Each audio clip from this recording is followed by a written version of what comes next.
Porque a gente vê isso no dia a dia. Por exemplo, o automóvel. O automóvel é uma coisa, é uma coisa maravilhosa. Já foi. Se você parar para pensar, o automóvel hoje está virando um inferno. Porque você fala, poxa, eu vim de Santa Cecília para cá.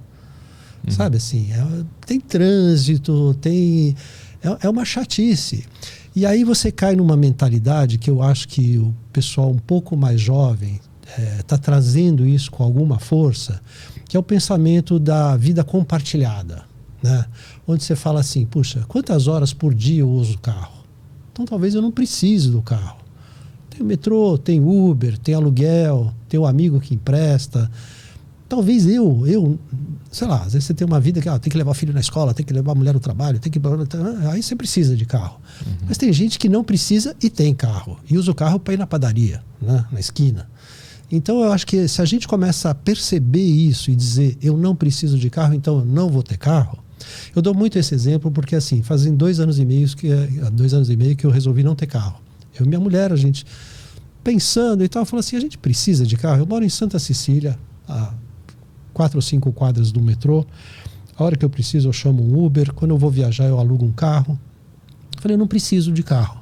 Então vou fazer um teste, vou ficar 6 meses sem carro. E já vão 2 anos e pouco que a gente está sem carro. E eu acho engraçado que quando eu converso com os meus amigos, eles falam, mas você não tem carro? O primeiro olhar é de compaixão. A vida está difícil, né?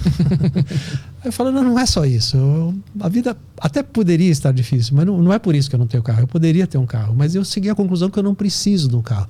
Então, essa reflexão, as pessoas não se permitem fazer, né? Então agora eu estou lá estudando como é que eu boto água de reuso, a placa solar, como é que eu faço a minha casa ser mais sustentável, como é que eu faço a produtora ser mais sustentável. E isso é um exercício que todo mundo devia fazer todo dia, antes de levantar da cama. O que eu posso fazer para minha vida ser mais sustentável? Mas aí tem como fazer isso num país onde está todo mundo correndo atrás do relógio, está sempre atrasado, está com as contas sempre no limite ali? É uma coisa que o cara tem que estar numa posição um pouco melhor para começar a pensar nisso? Olha, sempre né? Quem está numa posição melhor, que deveria pensar nisso, normalmente é justamente quem não pensa. É aquele 5% que não abre mão de ter o carrão, não abre mão de andar de avião, não abre mão de todos os benefícios que o dinheiro te dá, né? O acesso que o dinheiro te dá. Mas eu acho que assim, é uma reflexão mesmo, sabe? É uma coisa de você parar. Quando você acorda de manhã, você não pensa qual é a camisa que eu vou botar, qual é a agenda que eu vou ter que cumprir hoje. Se você incluir nesse pensamento o que eu posso fazer para ter uma vida mais sustentável, certamente você acha alguma coisa. Sim. A gente lança nesse livro um desafio mesmo, de dizer, olha, não começa por aquilo que você gosta muito, mas tenta fazer uma coisa, depois que você lê esse livro, que diga, eu melhorei neste aspecto do ponto de vista da sustentabilidade da minha vida. E a gente fala, não começa pelo que você mais gosta, porque às vezes é justamente isso. Mas eu vou ter que abrir mão do carro, então não quero, né? E aí não abre mão de mais nada, não abre mão de pegar sacola plástica no supermercado, não abre mão de nada, né? Enfim. Então... Mas esses problemas, eles... Porque tipo assim, quando eu viajo pro interior aí de São Paulo, cidadezinha vazia, tem pouco carro, consigo respirar, o ar limpinho e tal. Minha pergunta é, esses problemas, eles não se resumem a grandes metrópoles, tipo São Paulo, grandes cidades? Isso não está acontecendo só em grandes cidades? É global isso? Eu acho que assim, a grande metrópole é o laboratório que está te mostrando o que vai acontecer se todo mundo agir como a grande metrópole. Você pega essa fase da pandemia, né, que a gente teve que trabalhar home office, essa coisa toda, né?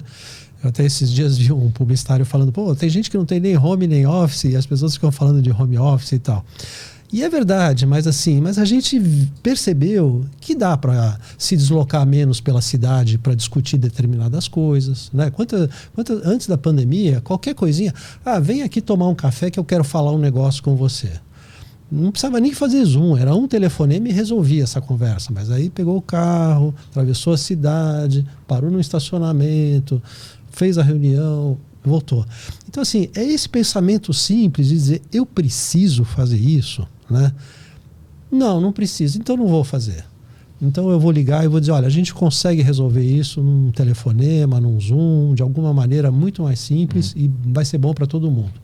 Então, dentro desse exemplo, quantos sapatos eu preciso, quantas camisas, quantas garrafas de vinho eu preciso ter em casa?